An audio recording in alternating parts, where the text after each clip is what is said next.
Eu sei que a gente vive tempos muito acelerados, mas vamos dar uma recapituladinha bem rápida. Em outubro de 2022, Bolsonaro... Não, calma. Eu quero explicar para vocês que eu vou usar aqui o verbo perdeu, mas eu sei que não é a palavra mais correta, que vocês sabem, há coisas que não podem ser questionadas no Brasil atual, quanto mais negadas. Essa é a nossa democracia. Então eu peço um pouco de compreensão. Sempre que eu disser que Bolsonaro perdeu, aqui na minha cachola acende um enorme ponto de interrogação. E espero que um dia eu seja livre o suficiente para falar abertamente sobre isso. Voltando então, Bolsonaro perdeu as eleições de 2022 e se recolheu a um silêncio no mínimo incômodo. Ele apareceu por uns breves minutos logo depois das eleições para tentar dissipar os protestos dos caminhoneiros que se espalharam pelo país. Quero começar agradecendo os 58 milhões de brasileiros que votaram em mim no último dia 30 de outubro. Os atuais movimentos populares são fruto de indignação e sentimento de injustiça de como se deu o processo eleitoral. Depois disso, muito silêncio. Eu cheguei a ficar preocupado e eu sei que muita gente também ficou. Bom, o silêncio gerou expectativas, aquela coisa de tic-tac, os acampamentos em frente aos quartéis, as reações autoritárias de Alexandre de Moraes e o seu TSE implacável. Olha, não foi um final de ano fácil para ninguém. Aí, quando parecia que Bolsonaro faria algo, alguma coisa, qualquer coisa para impedir a posse de Lula, me acontece isso.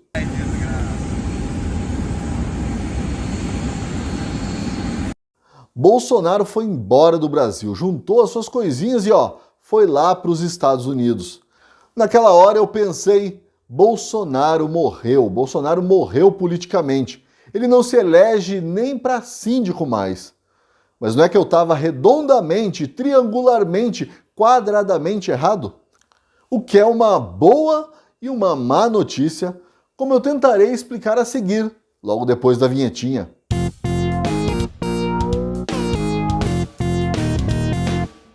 Antes de continuar a falar sobre a incrível sobrevivência política de Bolsonaro, eu tenho uma boa notícia para dar. O canal da Gazeta do Povo no YouTube se tornou o maior entre os jornais tradicionais brasileiros.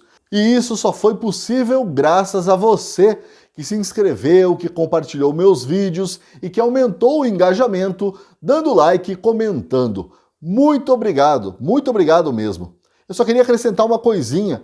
Todos os dias eu venho aqui e às vezes arrisco a minha cabeça para trazer para você, espectador de direita, conservador ou liberal, um olhar diferente daquele que você encontra por aí. E para que a minha voz, aveludada, continue sendo a voz de vocês, eu preciso que você clique no botão da descrição e assine a Gazeta do Povo. Apoie o nosso projeto, um projeto baseado em convicções que eu tenho certeza dialogam com as suas convicções.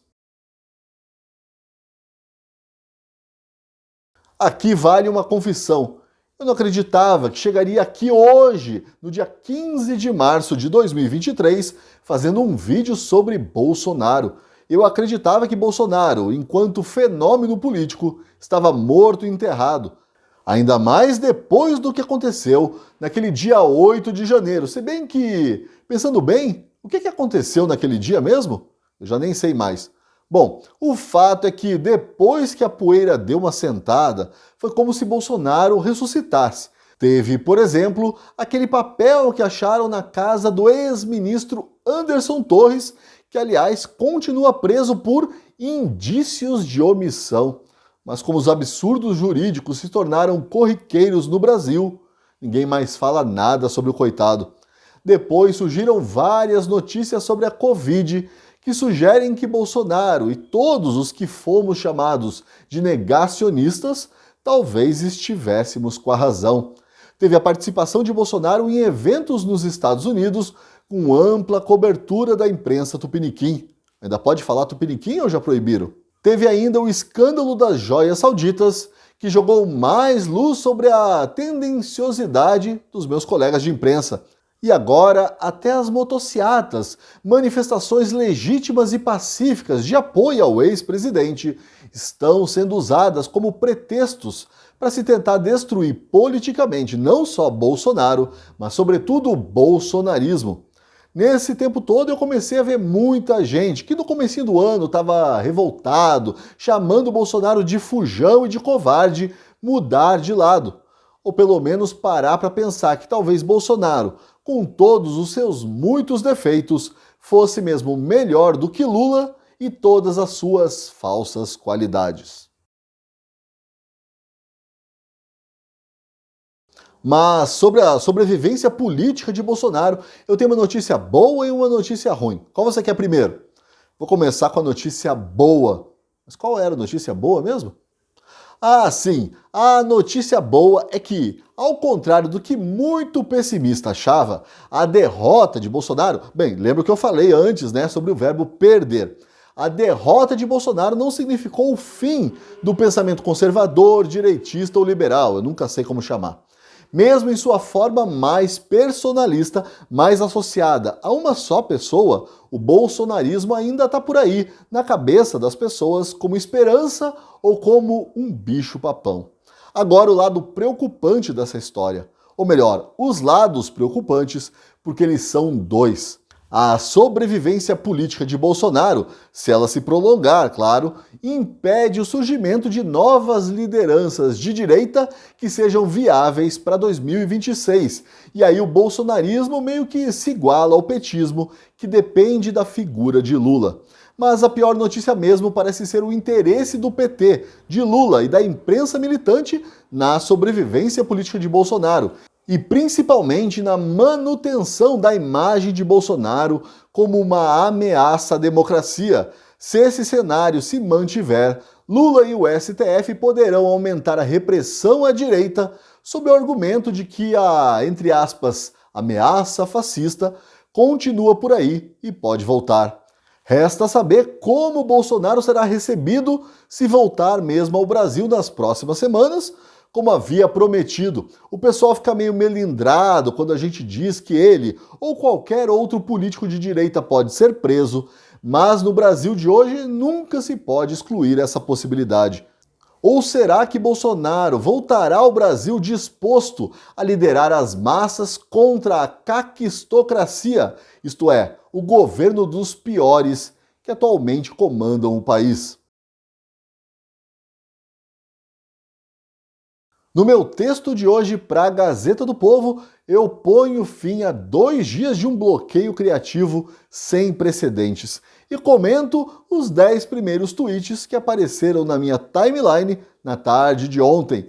Parece bobo, talvez seja, mas eu te garanto, não é não. Mas para ler, você sabe, tem que ser assinante. O que é que você está esperando para assinar a Gazeta do Povo? Apoie o jornalismo que dá voz à sua visão de mundo. Apoie o jornalismo que defende os seus valores. Clique no link que você encontra na descrição deste vídeo ou no primeiro comentário. E aproveite a promoção da Semana do Consumidor. R$ 9,90 nos primeiros 6 meses de assinatura.